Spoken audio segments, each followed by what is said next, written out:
Hey, it's Frank from 40 Honeybee, and I just wanted to do a quick video for the beginner beekeeper on the gear that you need to have. There's gear that you have to have, there's gear that you could have, and there's gear that you should have. And I'm going to show you mostly the most economical way for you to start, because beekeeping is expensive to get going. Bees cost a lot of money, all the equipment costs a lot of money. You're in for $1,000 if you're just buying straight from a retailer just to get one hive going. Maybe even before bees, I don't know, maybe not that quite that much, but bees and a hive, all your equipment gear, for sure $1,000. And there are some ways you can save, so I'll just try and show you what the minimum I think should be and where you can save some cash with 40 Honeybee. Okay, so right off the bat here, gloves are a must-have. And let me qualify that. Most beginner beekeepers wear gloves. You don't have to, and pretty much all advanced beekeepers don't wear gloves.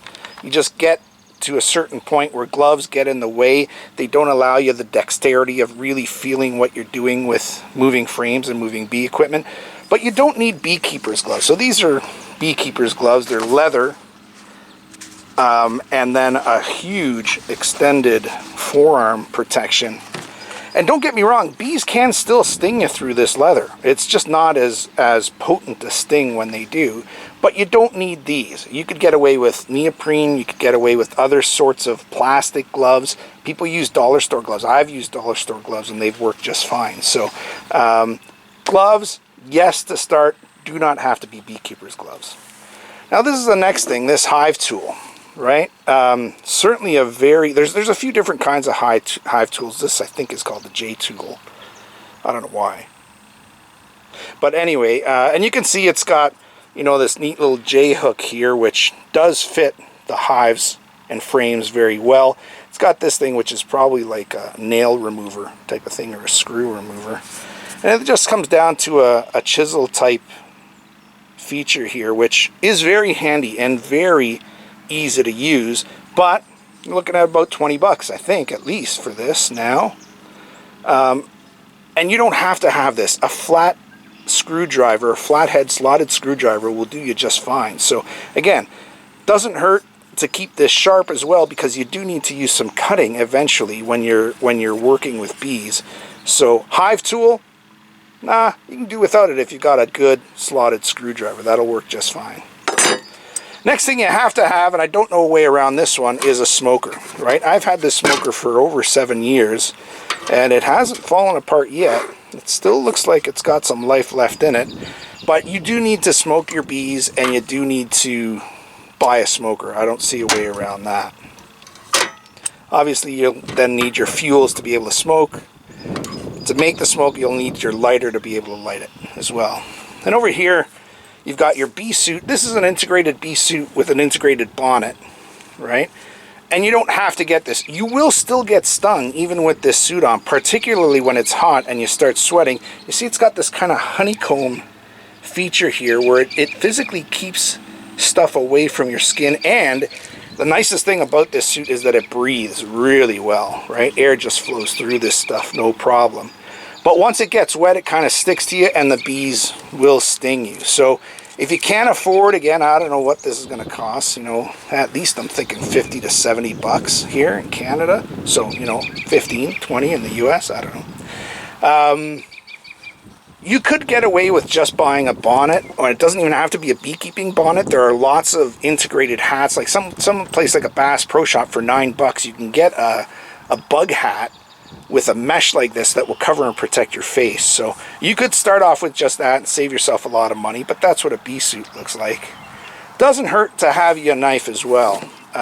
Just again, I mentioned that the hive tool can be used to cut, and it is, and it's handy, but I just take a crappy old knife, and although this is very sentimental to me, but and keep it in my box, my bee box, just so that I can always cut if needed, right? Then I'll show you some extra stuff that I've got. That is the bare minimum. With that, you can beekeep, and you don't even need all that to beekeep. So don't think you need to spend stupid amounts of crazy money on bee stuff just because it's bee stuff, unless you're like me. So here's some of the stuff that I bought that you don't need to buy. This, first off, what is that? That is 8 frame spacer, right? Because when I get my honey supers going, I start them off with 10 frames, then I reduce them to 8 frames.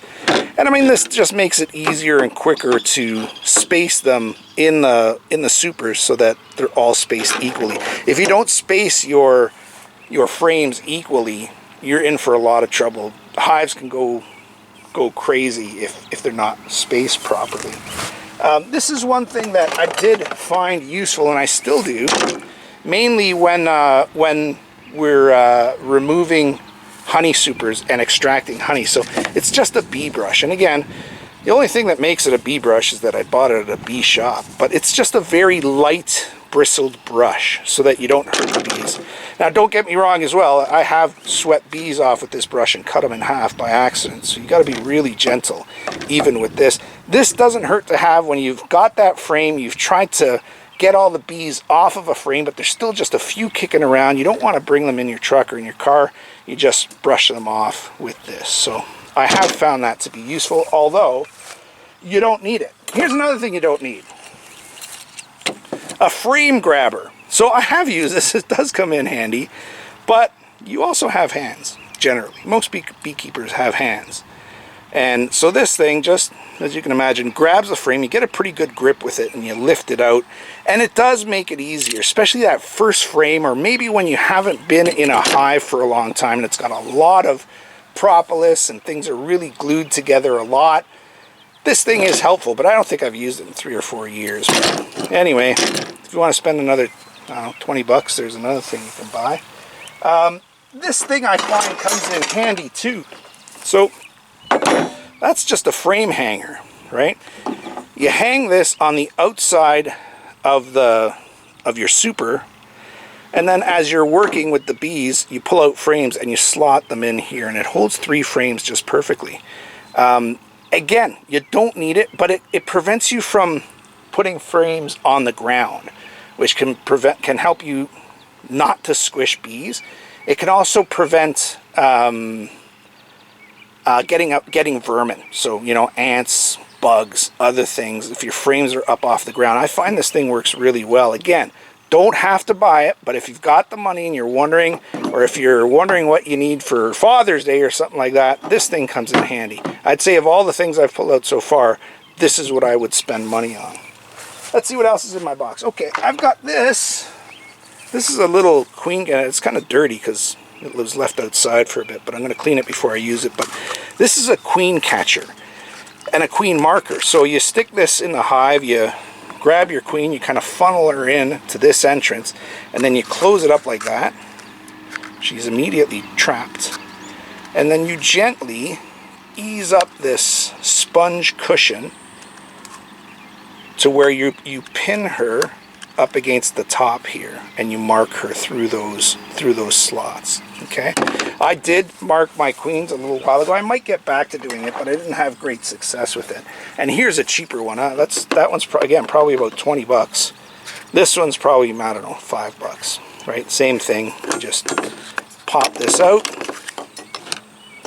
You get her in here, get the queen in here, fill in this plunger, push it right to the top, gently pressing her against those that top mesh, as you can see, and you can see that I have used that to mark a queen, a blue queen. Alright, so I think that's about it. I also do keep a spare cage just in case. Oh, and one thing, in my pocket actually, here's something that is handy. Again, don't have to do it to begin with, but I do. A little queen catcher like this, a little queen cage, right? It's very, very handy. Again, just in case you want to segregate your queen, separate your queen from everybody else. If you're doing work in the hive and you want to make sure the queen is safe and you're not going to squish her, put her in this, right? I always keep it in my pocket here of my vest, of my jacket, so that I know if I do spot the queen and I feel like grabbing her, I can grab her. I also keep a spare one like this around as well. You know, this is a different kind of more of a release cage, but you block up this with like candy or something. And that's about it. So if you're getting into beekeeping or wanting to get into beekeeping, it's pretty easy to price it all out. Lots of websites have products on. Amazon sells a ton of bee stuff, and their prices are pretty good. Probably, maybe the best that I've seen. I don't know if that's a good thing or a bad thing, but it's just a fact. So, but that's the minimum that I think you can get started with so that you can save money. Maybe if you save a bit of money on gear, you can spend that money on bees and get another hive going. So hopefully that helps you, and hopefully, yeah, if you have any questions, let me know. Write them in the comments and give me a nice like, and subscribe if you haven't already. And thanks for joining me at 40 Honeybee.